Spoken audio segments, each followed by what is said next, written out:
Welcome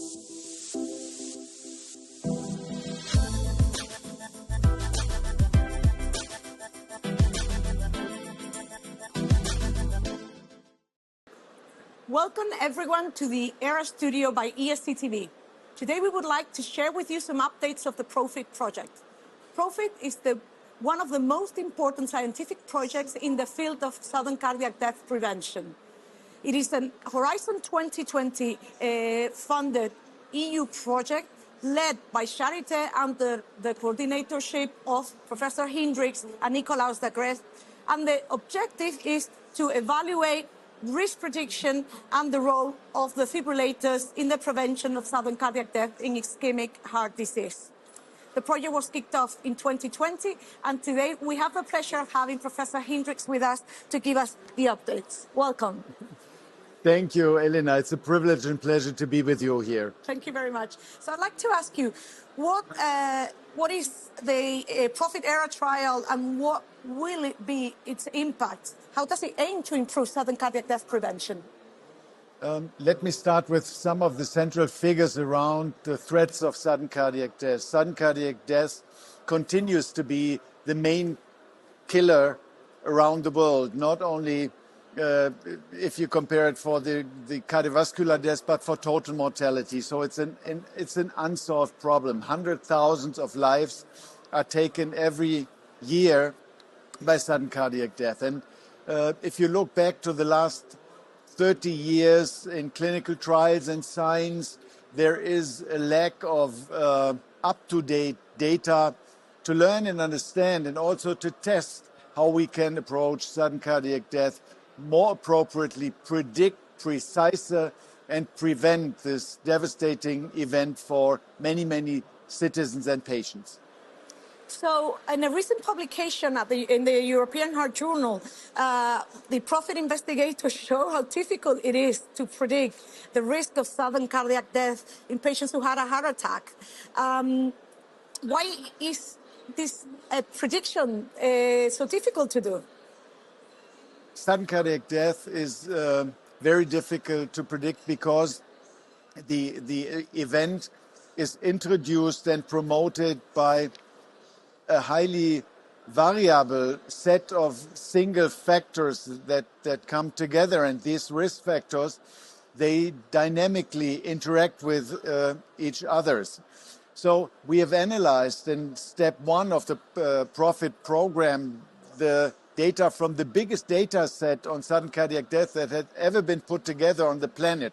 More than 220,000 patient data, all adjudicated for sudden cardiac death, have been analyzed by Niels Peek and colleagues in Manchester, real experts in risk prediction. However, no matter what we did with the data sets, classical, statistical, mathematical models, or machine learning, and even AI, did not enable us to improve risk prediction above the risk prediction that we are traditionally using with left ventricular ejection fraction. However, we have to understand and to accept that risk prediction with ejection fraction also has severe limitations. So the bottom line is we need more science, we need fresh data, and we need new concepts to be better in risk prediction and prevention of sudden cardiac death. So could you elaborate a little bit further on the variables that you used for that model?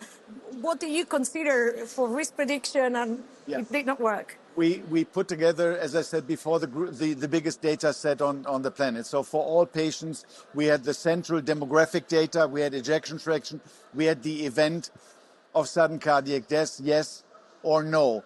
And in addition, we had up to 80 individual variables, ECG data, echo data, medication data, and we put it all together in one data bank.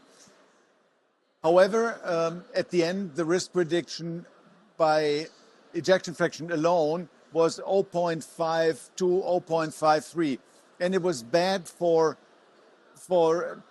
people with ejection fraction less than 35%, but also with the community of patients with more than 35%. And when you add additional data, it did not improve substantially. So we ended up at 0.55.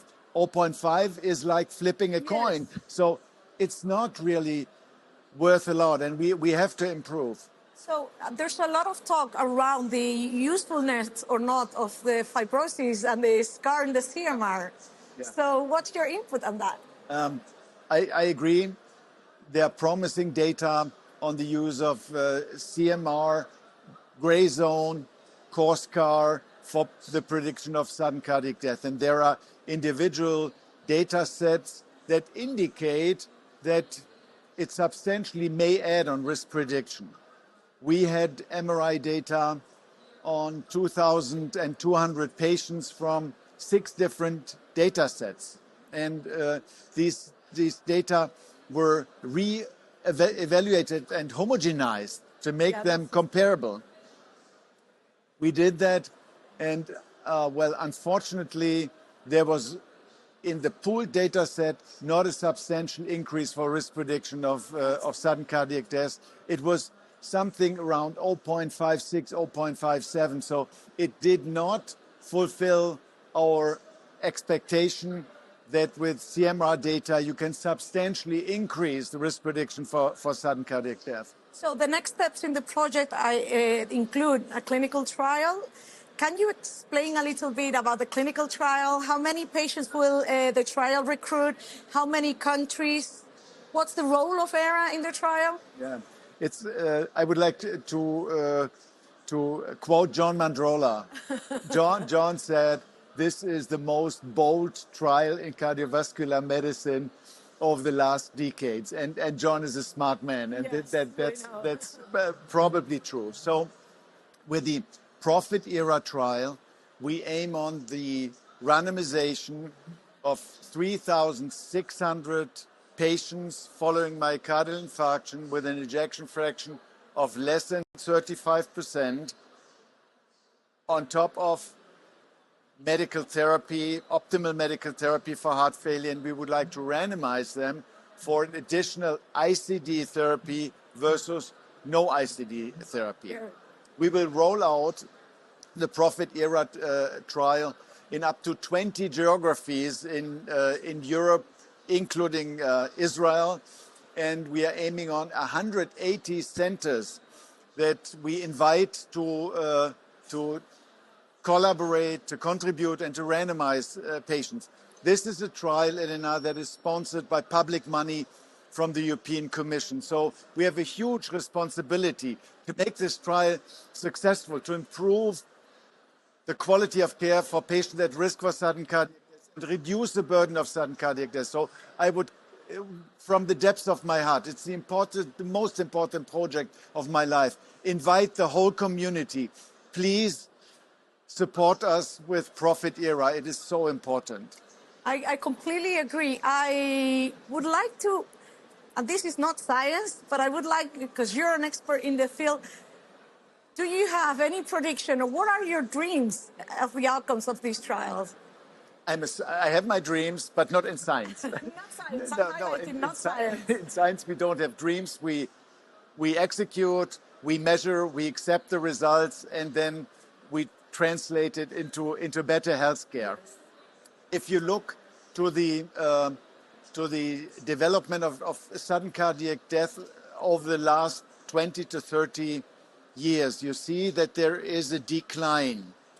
And if we compare the current status in 2025 with the status in around the 1990s, 20th century, there must be a substantial difference in the risks, and there could be a substantial difference in the potential benefits that may be gained by the ICD. But as long as we don't investigate that, as long as we don't put it into the solid frames of a prospective randomized trial, we do not know. So we need this data. It's so important, and I'm so grateful to EHRA for the support, and I'm so grateful to you that I have the opportunity to share that with the community.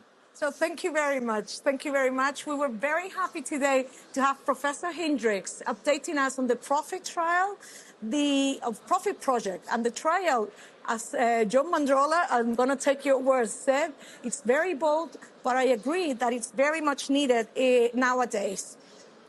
So it is a vital step forward towards clarifying who benefits and who needs an ICD for primary prevention in sudden cardiac death. And EHRA is proud to contribute to this significant project together with the European Union.